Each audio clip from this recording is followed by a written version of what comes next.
እችና ያችራጋ ልጅ ይላል ወዳጄ ፔጄ ይላል ካንተ ጋር ነው እንጂ መወጃጀት ካንተ ጋር ነው እንጂ ሻምበዚ ከሌለው ጋር ሲጀመር አልወዳጅም አባቴ አልወዳጅም ተጠቁም ሲጀመር ቱጃር ከቱጃር ቸነፈር ከቸነፈር ነው አባቴ እኛ እንዴ እንቀብዳለን ግን ተናግሬያለሁ ባለፈው አማ የሰፈሬ ልጆች በጣም ደብድበሃል እኔ ግን ከብዳለሁ በጣም ነው መካበደው ነግሬያለሁ ማስጠንቀቂያ እንድታቀኝ ነው ያስራዳ ልጅ ቴሌማንሲ ብሩኖዬን ነው ቀጭመለ እበልጥሻለሁ ነግሬሻለሁ እንግዲህ የዓመቱ ምርጥ ጨዋታ የሻምፒዮንስ ሊግ ንጉሶች ማንቸስተር ዩናይትድ እና ፔዤ በፕሪሲዝን ነገ ይገናኛሉ። ፓፓውቴ ታዲያ ይህን ጨዋታ ለማየት እንደኔ የጓጓችሁ ኮሜንት ላይ አለው በሉኝ። ይህንን ጨዋታ ፈታ ብላችሁ የምታዩበትን መንገድ ይዤላችሁ መጥቻለሁ። ከአሁኑ ማለት ነው።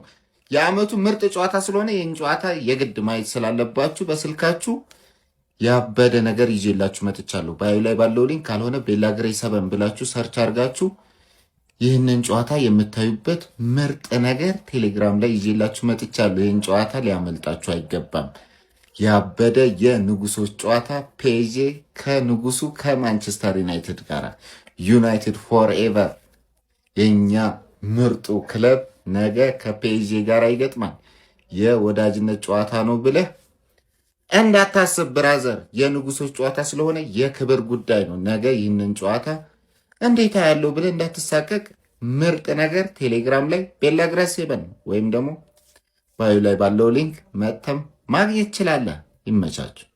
አርሰናል ሌፍት ዊንግ ላይ ማንን ሊያስፈርም ነው ብለህ ስጋት ገብቶ ከነበረ ማርኬት ላይ ያሉት እነዚህ ሶስቱ ናቸው። ብራድሊ ባርኮላ፣ ኬናን ይልዲዝ እና ኒኮ ዊሊያምስ ማን ነው እና አንድሬ ቤርታ ኳይተኛም ነው ማለት የፈጠነ ኦሬዲ ዴቪድ ኦርንስቲን ቦምባ ኬናን ይልዲዝን ለማምጣት ማለት ነው። ጁቬንቱስ መሸጥ አይፈልግም። በቃ አባት የቻምፒየንስ ሊግ ንጉስ ሲያስቀይመኝ ማን ሌላ ቻምፒየንስ ሊግ ያለውን ጁቬንቱስ ልቀበቅበው ነው ማለት አስፈላጊ ከሆነ ዋንጫ ያለው ስፐርስንም ራሱ ቀብቅቤ ባርኮላ ልቀበለው ስላሉ ግን ከሶስቱ ካየኸው ማን እኔ የሚመቸኝ ኬናን ይልዲዝ የመጀመሪያ ኦፕሽን ነው። ገባር ከዛላ ኒኮ ዊሊያምስ ማን አይተዋል አይደል? ስፔን ሙሉ ቶርናመንቱን በቀኝ በኩል ሞታ ፋይናል ላይ ብቻ ኒኮ ዊሊያምስ ሲመጣ ለሚን ያማል በዛ በኩል ያለ ነው የሚመስለው። ገባ ይሄ ልጅ ያስፈልገናል። ለምን አርቴታ እንደፈለገው ገባኝ ነው ማለት ከሱ ግን ኬናን ይልዲዝ ይበልጣል ማለት ጁቬንቱስ ቤስት ፕሌየር መሸጥ አይፈልጉም ግን በሃርድ ነው የምንወስድባቸው። ዘገባውን ዜናውን ዴቪድ ኦርንስቲን ነው ደቅ ያደረገው። እንመነው ዴቪድ ኦርንስቲን ባለፈው ስለተጫወተብን አንድሬ ቤርታ ለምንድን ነው የምትሰጋው? ለፒኤስጂ እኮ ኬናን ይልዲዝ እኮ ለወደፊት ከበቃ ነው እንጂ እርግጠኛ አይደለንም። ገባ ላሉት ዱቄት ፕሪሚየር ሊግ ቡድኖች እኮ ማርቲኔሊ ከበቂ በላይ ነው። ማን አስፈላጊ ከሆነ ኤዜም እዛ ጋር ማጫወት እንችላለን። ግን አንድሬ ቤርታ የተኛም ነው ማለት አባቴ። አሁን ይኸውልህ ቪኒሺየስ ጁኒየርን ለማስፈረም አርሰናል ገንዘቡን አዘጋጅቷል ከተባልክ የማንሽም ታርጌት ፌር ጌም ነው። ገባ እንዳልመጣልህ ነው ማለት ገባ። ይሄን ሰውዬ እንዳስፈርም ጸሎት ብታረግ ይችላል። ያለበለዚያ አንተ ጋር ነው የሚመጣው። ማን ነው ምርጥ ሌፍት ዊንገር ያለው? ዶኩን ላምጣው። ቼክሜት ፓፓ ሮድሪጎ ኤርናንዴዝ ካስካንቴ ወደ ባርሴሎና በግል ጥቅም ዙሪያ ስምምነት ለመፍጠር ዝግጁ ሆኗል። ለመጀመሪያ ጊዜ ጆሮውንም ለባርሴሎና ሰጥቷል። ትረጋጋለህ።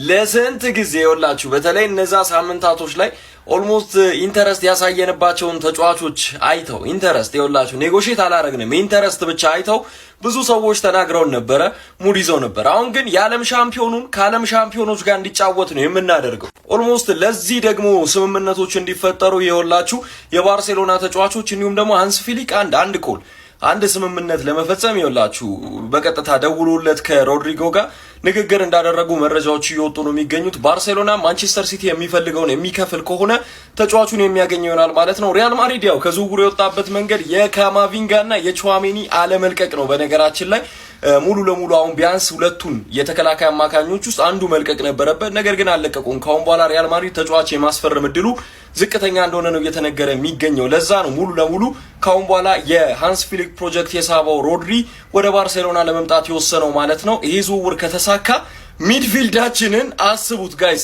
ፍሬንኪ ዲዮንግ፣ ፌርሚን ሎፔዝ፣ ፔድሪ፣ ሮድሪ፣ ጋቪ፣ ኦልሞ ጋይስ ይወላችሁ ጠረቻ አልጨረሰ በርናል አለ ገና ታዳጊ የወላ ተጫዋቾችን ነው የምንይዘውና ሚድፊልዱ ላይ ኳስ ኦልሞስት ያምረዋል ማለት ነው። የተቃራኒ ቡድን ያምረዋል እና ለአውሮፓ ነው የምንመጣው። ከረጅም ዓመታት በኋላ ለአውሮፓ ይሄንን ሚድፊልድ ይዘን እንመጣለን።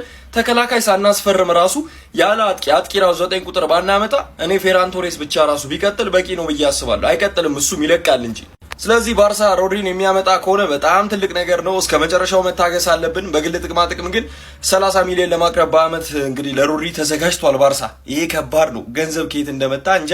እንደ አይነት መረጃ ነው ያየሁት። አዲስ ነገር ካለ አሳውቃችኋለሁ። በደንብ ኮፒ ሊንክ ይደረግ፣ ፎሎ እያደረጋችሁ ይመቻችሁ። እኔ አንበሶች ይኸውላችሁ እነዚህ ሁለት ተጫዋቾች ከዛ ከቪኒሲየስ የሚባል ሰውዬ በምን እንደሚበልጡ ልንገራችሁ።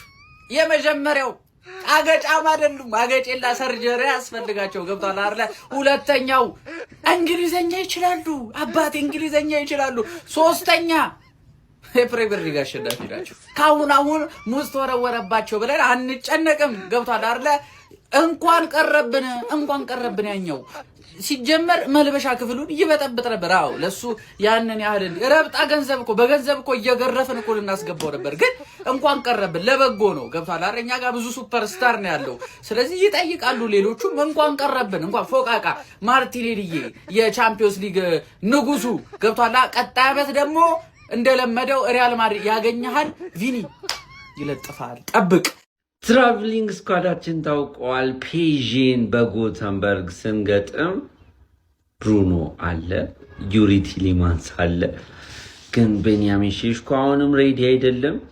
በስሱ ማን ፈርስት ፕሪሚየር ሊግ ጌማችን ላይ እንደሚሰለፍ የምናውቅበት ጨዋታ ይመስለኛል። ይህ ማሸነፍ መሸነፍ ምናምን አይደለም። ምን ላይ ናቸው? ምን አይነት ፓተርኖች፣ ምን አይነት ኮምቢኔሽኖች ካሪክ እያሰበ ነው የሚለውን የምናይበት መርሃ ግብር ይመስለኛል። በጉጉት እንጠብቃለን። አብረን እናያለን። ሼይ ሌሲ ፓርት ኦፍ ደ ፕሪሚየር ሊግ ቲም ይሆናል ብዬ ስኳድ ብዬ አስባለሁ። ጂጂ ጋብርኤል አሌ ደግሞ ወደ ጎተንበርግ ይቀሯል። ሂዝና ፕሪሚየር ሊግ ሬዲ ብዬ ነው ማስበው በእኔ እምነት። ኮቢ፣ ማርከስ፣ ሼሽኮ ብቻ ሁሉም ሲመጡ ማን ነው ፈርስት ስታርቲንግ ላይ ናፕ ለካሪክ እናያለን። ነገ ከ11 ሰዓት ተኩል ጀምሮ አብረንን ይመቻች። ፎር ሌክቸር ማርክ ያረሳ ነው ቪኒ አትመጣም አይደለ? ጠብቅ።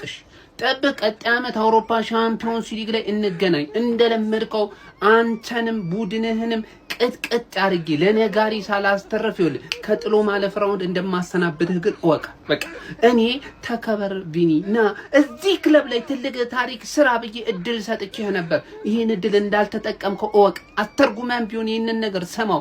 ለአንተ ትልቅ ቦታ ነበር የሰጠንህ እና ሐውልት ይቁምልህ ብለን ነበር። አይሆንም ብለህ ማድሪድ ቤት ከቀረ እንግዲያውስ ጠብቀኝ፣ ሻምፒዮንስ ሊግ ላይ እንገናኛለን። እንደለመድኩት አንጣጣልሃለሁ ይሄን ቡድን የምሬ ነው። ምን ለማንኛውም ደግሞ ቪኒ ከማድሪድ ጋር የመስማማት እድሉ በጣም ከፍተኛ ነው እየተባለ ይገኛል። ይቀራል ግን ነገ የመጨረሻ ስብሰባ ይኖራቸዋል የሚል መረጃዎች እየወጡ ይገኛሉ። ፋብሪዚዮ ኦልሬዲ ለማድሪድ ኮንትራቱን እንዳራዘመ አድርጎ እየዘገበ ነው የሚገኘው። ጀምአው ይሄ ልጅ ቢመጣ ጥሩ ነው፣ ምንም የሚያከራክር ነገር የለም። ለማንኛውም ግን በአውሮፓም ሆነ በፕሪሚየር ሊጉ ላይ ከመንገስ የሚያስቆመን አካል የለም። ዘንድሮ እንቀጥሏለን ፕሪሚየር ሊጉን። ሻምፒዮንስ ሊግ ደግሞ አንድ ስቴፕ ከፍ እንላለን። በእርግጠኝነት አንድ ስቴፕ ከፍ ማለታችን የማይቀር ነው። አምና ፋይናሊስት ነበርን። በዚህኛው ዓመት ደግሞ ሻምፒዮን እንደምንሆን ጥርጥር የለኝም። ጀማው አንተ ግን ቀረብህ። ሜዳ ላይ ብቻ እንገናኝ። እኔ የሙዝ ልጣጭ ነው ወረወረበት አለ መላጣ ሰፈር። ለማንቼ ደጋፊዎች ሰበር ዜና አለ። የማንቼ ደጋፊዎች 10 ጊዜ ኮፒ ሊንክ አድርጉት ይሄን ቪዲዮ። ነገ ማንቸስተር ዩናይትድ ከፒኤስጂ የሚያደርጉትን ጨዋታ እንደባለፈው በዲኤስቲቪ ካልተላለፈ በምን ነው እያላችሁ ነው ማለት ነው። ክሪሲፔል ቴሌግራም ጋር ለቅቄልሃለሁ ማለት ነው። ከ10 በላይ አፕሊኬሽኖችን የለቀቁላችሁ ቴሌግራም ጋር ክሪሲፔል ብለህ አፕሊኬሽኖችን አውርደህ ጨዋታውን በነፃ በስልክ ማየት ትችላለህ ማለት ነው። ነገ በሚደረገው ጨዋታ እንግዲህ እንደነ ብሩኖ ፈርናንዴዝ አዲስ ፈራሚያችን ቴልመንስንም ጨምሮ ብዙ ያያየናቸውን ተጫዋቾች የምናይበት ጨዋታ ነው ማለት ነው። ለነገው ጨዋታ ጉዞ አድርገዋል ማለት ነው። ይሄ ጨዋታ አንድም ሰው እንዳያመልጠው ማለት ነው። አፕሊኬሽኑን አውርደህ ማየት ትችላለህ ማለት ነው። ነገ ደግሞ ፒኤስጂን በሙሉ ስኳር ለጥለጠን ምን አይነት ቲም እንደሆን እናሳያለን ማለት ነው። ለሙሉ የፕሪሚየር ሊግ ክለቦችም ስጋት እንደሆነ ይሄ ቲም የሚያሳይበት ጨዋታ ነው ማለት ነው። አንድም ሰው እንዳያልፈው። ይመሻችሁ። እንደ ማይክል ካሪክ አይነት አራዳ አሰልጣኝ ካሳየኝ አጨበጭብላለሁ። ብራዘር የዩናይትድ ተጫዋቾችን ከፒኤስጂ ጋር ጨዋታ አለብን ካላቸው ሚሊዮን ብር ቢሰጠን አንሄድም ብለው እንደሚገግሙ ስላወቀ ምን አላቸው? ስዊድን ለመዝናናት እንሄዳለን፣ የሚገራርሙ ቺኮች አሉ፣ ፒኤስ ትጫወታላችሁ፣ ጂን ውጦ ማለት ነው። ፒኤስ ጨዋታ አለ፣ በቃ ፏበል። የዩናይትድ ጨዋታ ታውቃለህ፣ ድክመቱ ቺክ ነው፣ ቺክ ይወዳል። በዛ ታሏቸው ፈገግ ብለው ጉዳቸውን አላወቁም። ወደ ስዊድን እየሄዱ ነው። ከዛ በኋላ ሜዳ ታስገባና የፒኤስጂን ተጫዋች ትለቃለህ ሲሉ ጠርብ ግብዳ ጠርቢዛ ተጫወት አመዳም ብሎ ሊያጫውታቸው አስቧል። በቃ እርድና እንደዚህ ነው። ተጫዋቾቹን ያውቃቸዋል እስከ ድረስ ከማን እንደሚጫወቱ ከማን እንደማይጫወቱ ስለሚያውቅ ማለት ነው። እኔ አሁን መፈራው ፒኤስጂ በህፃናት ገብቶ ዩናይትድ አምሮሮ ዩናይትድ ኤልማስ ምናምን ሄደዋል። በቤስት ገብቶ አጋጣሚ ቢያሸንፍ ወዳጅነት ላይ መከራ የፔናልቲ ይሄ የማጋሌስን የተረገመ ፔናልቲ ያወጡብናል። ፒኤስጂን ማሸነፍ ለሁሉም ቀላል። እባክህ ኤንሪኬ ቁም ነገር ተጫወት። ይሄ ቀልድ ደንቆሮ ነው እየመጣብህ ያለው። ግርፍ አድርገህ ልካ እኛን ያከብሩናል። ከዛ በኋላ መጀመሪያም ያው በውስጥ እኮ ታከብረኝ